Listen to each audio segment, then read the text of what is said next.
Alright, I am back. Zoe here, if you don't know me. This is kind of the unpleasant side of the not so fun to talk about with your friends and family, and not the questions you want to ask. So I'm here to answer them so you don't have to ask them. And if I know you, just keep scrolling. You don't need to watch this. Anyway, so here are some of the not so fun parts of the healing of a PAO that I can give to you. And warn you of, I guess. First topic, a topic no one likes to talk about, pooping. I personally had a very long week of no pooping because of all of this pain medication. So you will find in my surgery shopping list that is in the link in the description below, you will find some magnesium citrate. Do it. Do it. I said before I wasn't gonna need it. Do it. I ended up a week in throwing up everything. I could not keep pain medication in. That was part of my meltdown in the video of my experience of week 1 home. If you saw that video, if you want to see the misery that will happen if you don't do the magnesium citrate, check that video out. Those tears in my eyes came from this problem. Trust me on that one. Also, sometimes you have gotten very comfortable in your CPM and you just want to not move quite yet, even though you have to pee. You're not going to be able to hold it as long as you normally can because first of all, it's going to take you longer to get to the bathroom. And second of all, when you're crutching, it uses your abdomen muscles, which makes it very hard to hold your pee. So, don't push it. If you wake up in the middle of the night and you think you kind of have to pee, get up and pee. Otherwise, you're going to accidentally just leak a little bit on your way. And females, from what I've heard, I have no children, so I can't speak to that. However, even with my child-free area, I have definitely leaked a little bit a couple times because it's just hard right now. So put a pad on if you are a female. I don't really know how to solve that. If you're a guy, I'm sorry, I can't help you there. But if you're a lady, put a pad on. It'll help protect you in case that happens. Next topic is pain management. There are going to be times that it does not matter how much pain medication you have taken and how much you have done to help your pain, you're still going to be in a lot of pain. So my biggest advice, find an app or a show that really distracts you, really draws in your attention, or an app that really makes your brain think so you can focus on something else.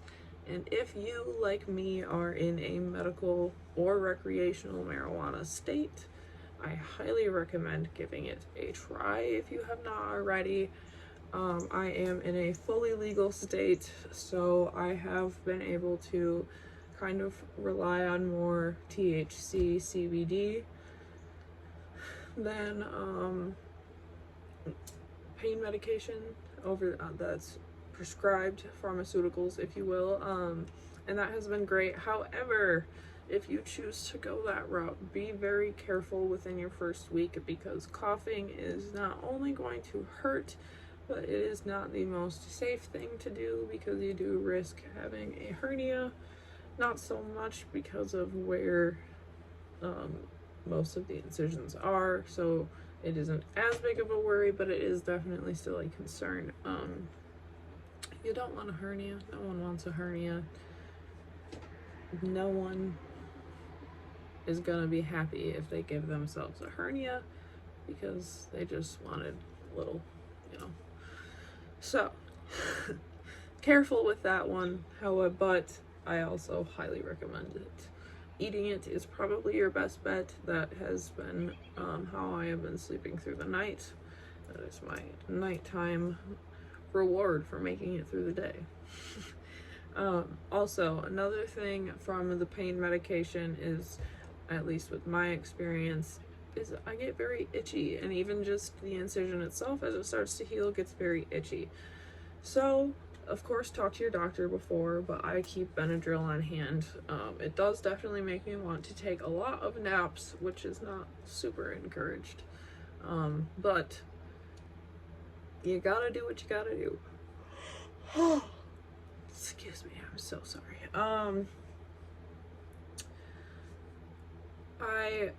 On that note of not encouraging too much napping, if you are on a schedule where you have to wake up every few hours to take medication, I highly recommend that no matter how tired you are, you force yourself to stretch out your hip a bit, because getting your hip getting stiff is going to be your worst enemy, especially through that first week.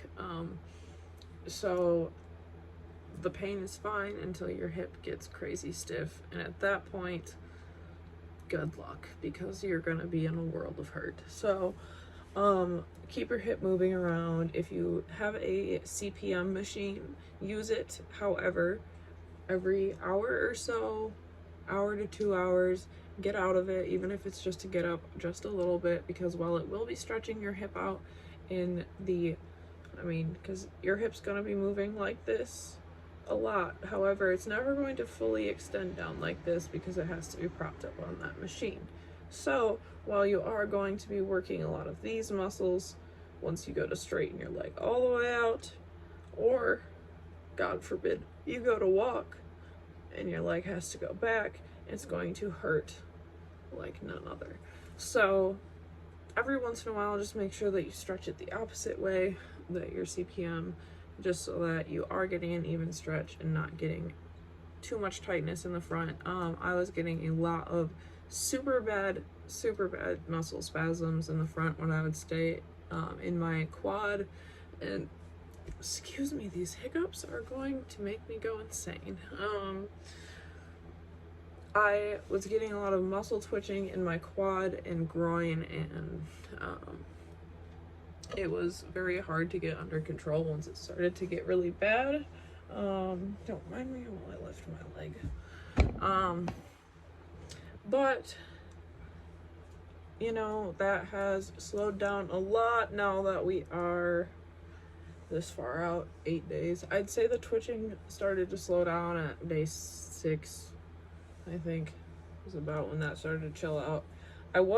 I am to the point where I was able to take my dressings off of my incision, but if you are somebody like me that likes to itch things in their sleep, make sure you keep it covered while you're asleep, because like I had mentioned earlier, it gets itchy while it's healing, and you don't want sleepy you to go ripping off your steri strips or whatever else you and your doctor have chosen to keep your wound shut.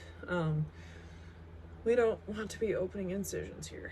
So yeah, that is all I have for you so far in the not so fun taboo side of things when it comes to recovering from a PAO. So yeah, sorry for how awkward that might have been for you, but you're gonna want to know it. So if you are having the surgery yourself, as always, happy healing. Enjoy the rest of your day, and if you have any questions, my comment section is always open. So see you later. Have a good one.